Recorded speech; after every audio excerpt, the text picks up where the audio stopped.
Bismillahirrahmanirrahim. Assalamualaikum warahmatullahi wabarakatuh. Salam Om Swastiastu, Namo Buddhaya, dan salam kebajikan. Selamat sejahtera bagi kita semua. Jadi di sini kami akan mempresentasikan sebuah proyek yang telah kita kerjakan selama kurang lebih berjalan selama 6 bulan. Jadi pertama-tama perkenalkan, nama saya Gintang Sarundata. Soalnya terdapat rekan saya yaitu Rias Akmal Sembiring dan Arif Satya Pratama, dan yang terakhir yaitu Siti Maesara. Nah, pada proyek kali ini tuh kita melakukan sebuah redesign pada sebuah website asuransi yang bernama Pasar Polis. Nah, Pasar Polis itu apa sih? Pasar Polis adalah sebuah perusahaan penawar asuransi dengan menggunakan teknologi sebagai media utama usahanya. Pelayanan dan produk yang ditawarkan itu seperti asuransi gadget, asuransi peralatan rumah, dan asuransi kendaraan. Terdapat masalah dan tujuan yang ingin kami selesaikan, yaitu untuk membantu user agar lebih paham mengenai dua hal.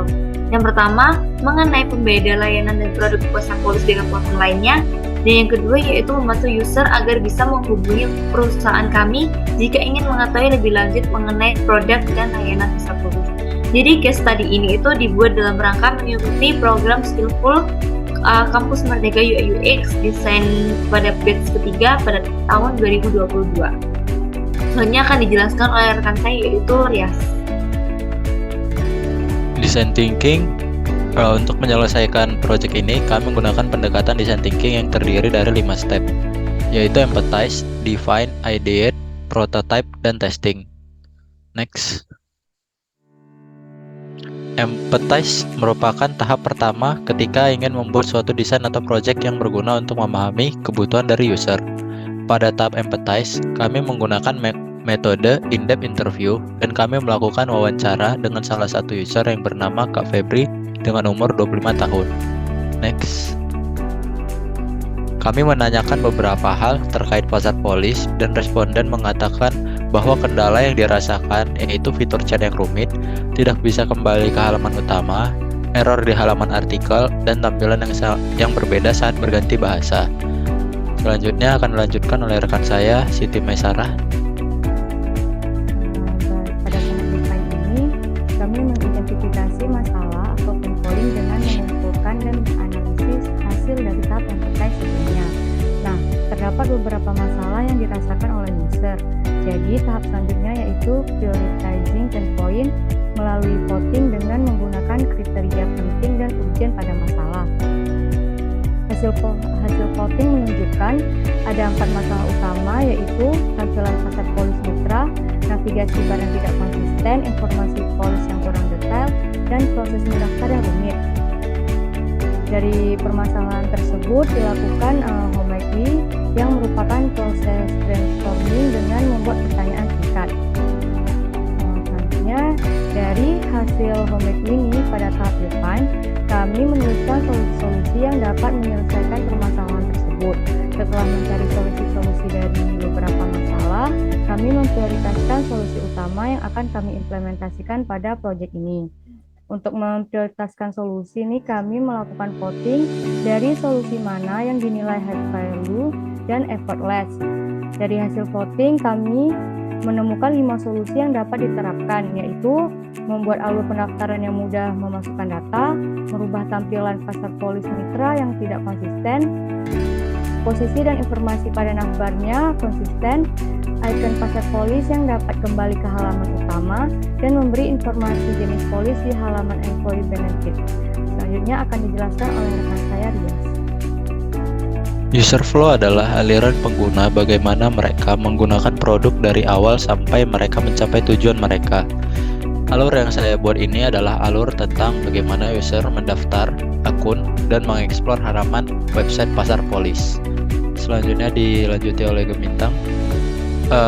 Gemintang. Selanjutnya yaitu dalam pembuatan wireframe.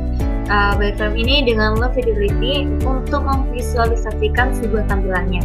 Nah, karena proyek ini adalah meredesain sebuah website, jadi kami menggunakan sebuah plugin yang disediakan oleh Figma, yaitu plugin HTML to Design. Nah, plugin ini tuh untuk memudahkan pembuatan wireframe atau UI design, sehingga kita tidak perlu mendesain ulang halaman website yang tidak perlu diredesain.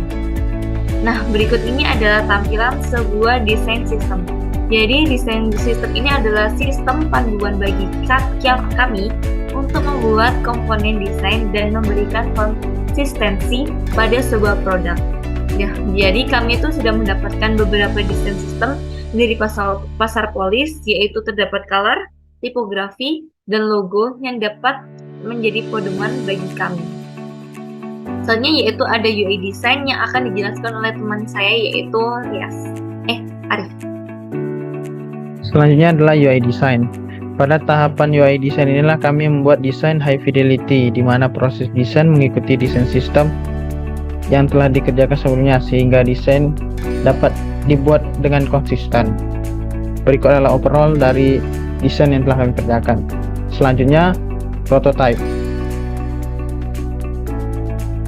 Pada tahapan prototype ini yaitu membuat desain high fidelity, dibuat langkah selanjutnya yaitu menghubungkan semua desain tersebut menjadi sebuah prototipe yang dapat diklik sehingga dapat diuji coba pada responden atau calon pengguna.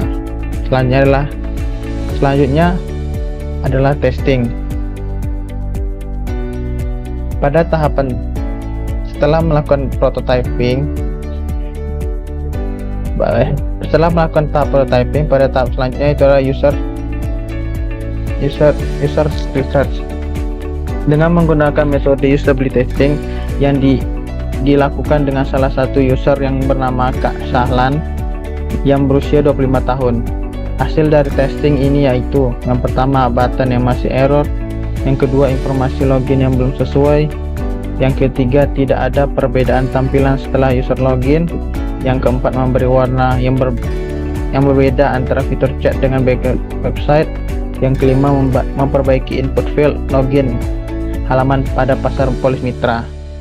Berdasarkan parameter kemudahan yang diberikan responden pada desain ini berskala 6,9 yang berarti sangat mudah.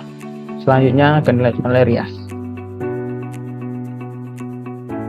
Redesign ini sudah memenuhi kebutuhan user, akan tetapi terdapat beberapa kekurangan. Kekurangan yang masih harus diperbaiki untuk redesign ini yaitu informasi terkait login yang masih sulit dipahami, tampilan button yang masih error dan ketepatan warnanya yang belum sesuai.